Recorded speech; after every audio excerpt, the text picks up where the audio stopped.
Early in the morning, over 200 Iranian ballistic missiles reportedly struck a strategic target, later confirmed as the Mossad's military headquarters. Sources within the Israeli armed forces indicated that this facility was the center of a secret operational command, housing approximately 3,000 active military personnel. Explosions occurred one after another, with intervals of less than 5 minutes.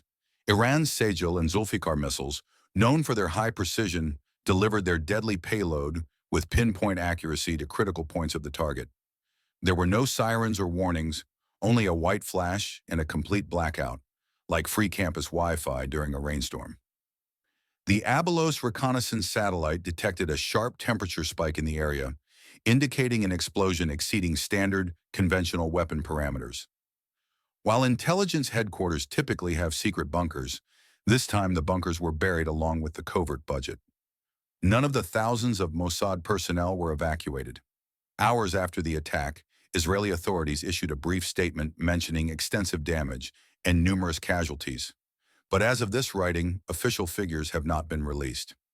Meanwhile, Iranian media openly claim responsibility for the operation, calling it revenge for the Mossad's covert actions in various regions.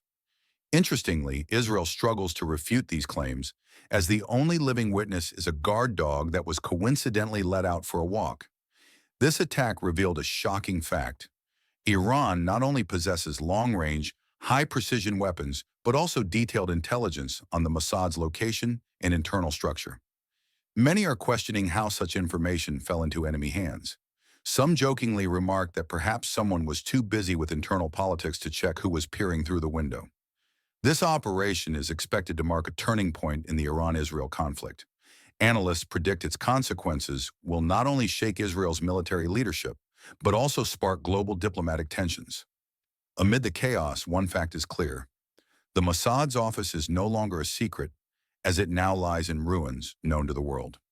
Hours after the attack that destroyed the Mossad headquarters, Israel's government convened a closed-door emergency meeting, led by the Prime Minister under stringent security measures. Military and intelligence officials from Shin Bet and the IDF participated.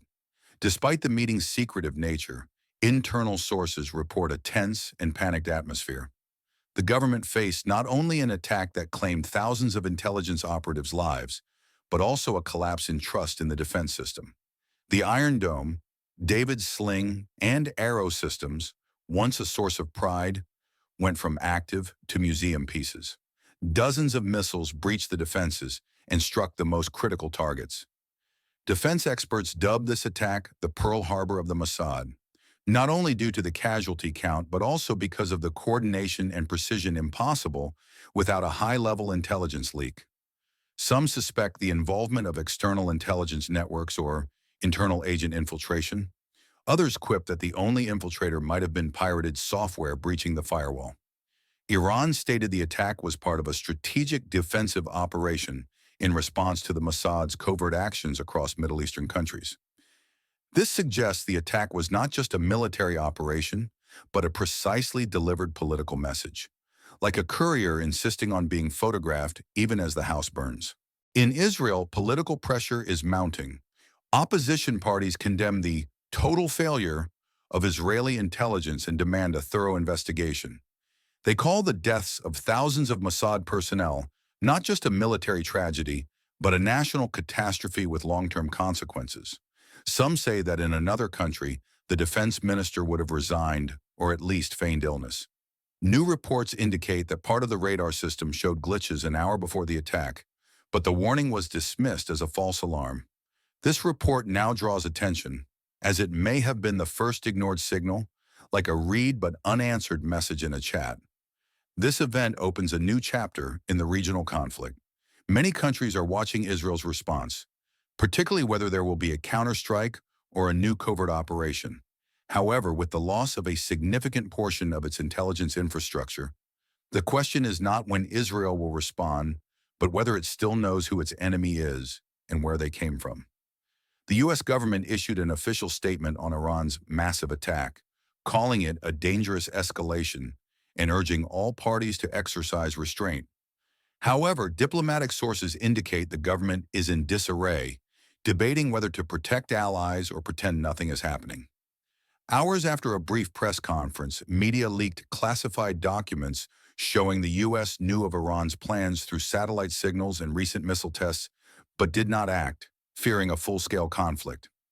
Other allies issued generic statements condemning violence and calling for de-escalation, but these neutral responses did not aid Israel, which faces massive operational losses, as if all friends in a WhatsApp group only read messages without replying. Meanwhile, Iran held a symbolic victory parade in Tehran, broadcast live on national television, showcasing missile columns and elite IRGC units with slogans like, "The response has come." The Quds Force commander claimed the targets were chosen with divine precision and that Israel must pay for every covert step it took. These words were later edited for length and replaced with slow-motion replays of the attack set to dramatic music, like a low-budget Marvel trailer. The international community is divided. In some Arab countries, social media buzzed with support and discreet celebrations. In Europe, fears grew that the conflict could spill over, especially with the rising threat of cyber attacks. Analysts warn the world is closer to an uncontrollable escalation in the Middle East than ever before. In Israel, the internal situation is chaotic. Reports speak of communication breakdowns among military units post-attack. Data on Mossad casualties remain incomplete, as many were not officially registered, turning identification into a guessing game. Some families were not directly notified due to the secrecy of agents' assignments. In one case, a wife learned her husband worked for the Mossad when told their home no longer received covert electricity subsidies.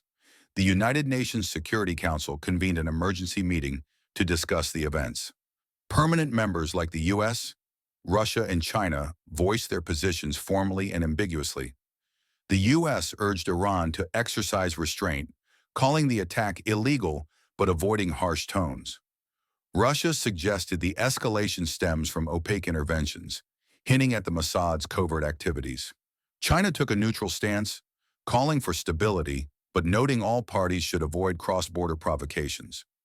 Israel presented visual evidence of the attack and a casualty list, but the global mood has shifted. Many traditional allies now stay silent or offer lukewarm support, like ex-partners, pretending not to see each other at a reception. In Israel, pressure on Netanyahu's government intensifies. Parliamentary leaks suggest secret talks about major cabinet reshuffles in defense and intelligence. Rumors of sacking spread quickly, even faster than a Zulfikar missile. Protests erupted in major cities, demanding transparency and accountability for the tragedy. Many citizens feel betrayed by a defense system deemed the world's best. Some joke they trust shop security cameras more than the national radar system.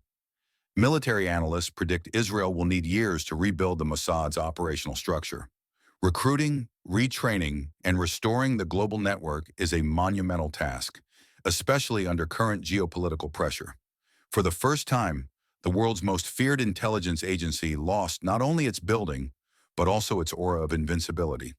This chapter marks the temporary end of the greatest tragedy in Israeli intelligence history, but not the end of the conflict.